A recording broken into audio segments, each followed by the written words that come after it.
Hi there, welcome back to my channel, Larisa Troche Real Estate. So today I wanted to share with you a few thoughts on buy and hold real estate. Now, with all the fix and flip shows on YouTube, if you will, I'm sure everyone has the idea that that is really the best way to go and the quickest way to get started in real estate. But I'm going to have to suggest that depends on your location and your market. I personally, for my own investment strategy, I am a buy and hold investor. And although if you are able to pick up a property, for pennies on the dollars, by all means, go ahead and try your fix and flip. But in any case, what you want to be aware of is the numbers, right? It's all about the numbers. You got your location. That's crucial because you want to buy in a quote unquote working class up and coming neighborhood, right? So that's your location, but you really need to know the numbers. So you want to look at, first of all, how much the property is worth in its current state so you don't overbid, but you really also need to know about the repair cost and what the after repair value, your ARV, will be. But again, as I'm suggesting that you become a buy and hold investor, you also want to know what your rent will be after the property has been properly upgraded and repaired. So when you're looking at buying real estate, after you've paid attention to your location and your numbers, it really comes down to opportunity. And in this current environment, as I'm recording, this is very much a seller's market because inventory is low. Now, construction costs have increased, and the pandemic definitely did not help because that is one reason construction costs have increased. And because they cannot get the products that they need, and when they do get them, they cost more, and naturally the builder is going to pass those costs on to you. That is number one for new real estate. But if you're buying an existing property, because there's so much economic uncertainty, a lot of people are not moving, so they're not selling, and the property is again sitting, and there's less to choose from, and then there are, first of all, no inventory or bidding wars, and the houses go quickly. But having said that, if you are ready to buy, and I hope you are, because it's not attractive right now, and it's going to take you more time.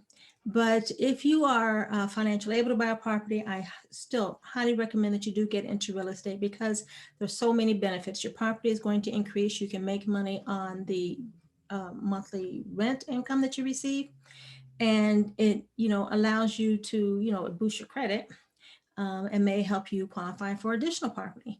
I will say that when I bought my first house, I did use a VA loan, and we rented that house out and then we bought our second house using another VA loan.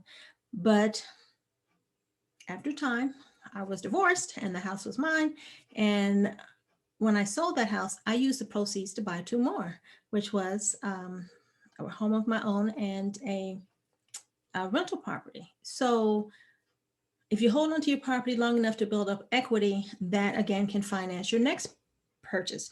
Because a lot of people, they start off and they live in the house, and then when they're ready to move up, if you will, then they rent out that house and buy a second house, and so it begins, and you can begin to build your portfolio.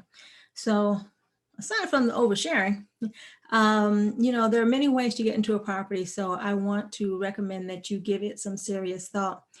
What you also need to know is that as a non-owner occupied property, you will typically have to pay a larger down payment to get into the house because the lenders want to make sure that you have some skin in the game. But be creative. Depending on what your credit story is or what your resources are for your down payment and the repair costs, remember the repair costs, you may be able to get seller financing, private lending, or partner with someone, always in writing, get everything in writing, but be creative about getting into the home. And what else was there? One last thing.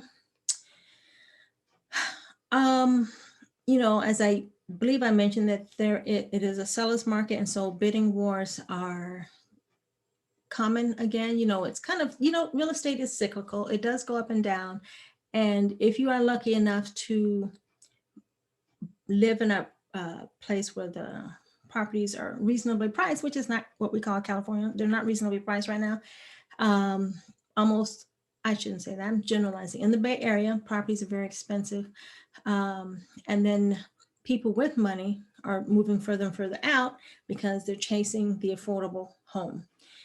But for you, if you can, wherever you buy, I invite you to become a buy and hold investor for the long term, because it does offer you opportunities to receive income, have appreciation. So if you want to sell and, sell one, buy two after you have built up equity in your property. So those are just a few thoughts on becoming a first-time investor. It also works as a seasoned investor. You use one property to buy many properties. It just takes some careful attention to your numbers. It takes planning and having a well thought out strategy. So that is it for today. If you have any questions, please comment below. I'm happy to help you out. I am a licensed California broker, so reach out to me if you'd like to chat, and I will see you on the next video. Thanks so much. Ciao.